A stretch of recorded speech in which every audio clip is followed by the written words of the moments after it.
આપ જોઈ રહ્યા છો સ્પાર્ક ટુડે ન્યૂઝ। ચીટિંગ કરતા વેપારીઓમાં દાખલો બેસે તે સંદર્ભે જ વાંકાનેરના વેપારીને 2 વર્ષની સજા અને ચેકની બમણી રકમ સજા ફટકારતી દાહોદ કોર્ટ 19 તારીખના રોજ શુક્રવાર હોય અને તેની ગત દિવસની વાત કરીએ તો 18 તારીખ ગુરુવારના 2 કલાકે જ દાહોદ કોર્ટે વાંકાનેરના એક વેપારીને 2 વર્ષની સજા અને ચેકની બમણી રકમ એટલે કે 28,37,168 રૂપિયાનો દંડ ફટકાર્યો છે। ચીટિંગ કરતા વેપારીઓમાં ભય જેવી સ્થિતિ પણ ફેલાઈ છે। મિત્રો, વાંકાનેરના એક વેપારી વિરુદ્ધ ચેક બાઉન્સનો કેસ દાખલ કરવામાં આવ્યો હતો, ત્યારે વાંકાનેરના વેપારીને 2 વર્ષની કેદ 28 લાખ ઉપરાંતનો દંડ ફટકારવામાં આવ્યો છે। દાહોદમાં આવેલ એપીએમસી માર્કેટના કારણે અનાજના વેપારીઓ સાથે અવારનવાર અનાજના વેપાર બાબતે ચીટિંગો થતી રહે છે।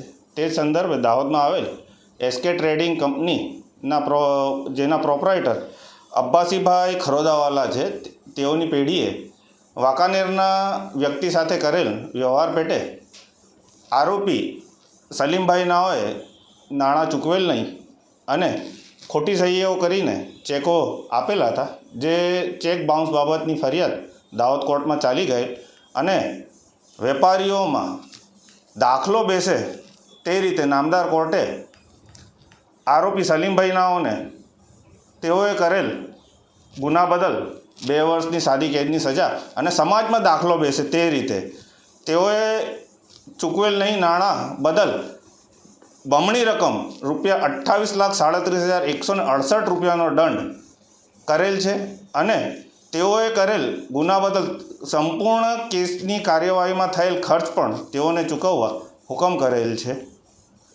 જેથી સમાજમાં દાખલો બેસી શકે અને વેપારીઓ સાથે થયેલ ચીટિંગો નિવારી શકાય।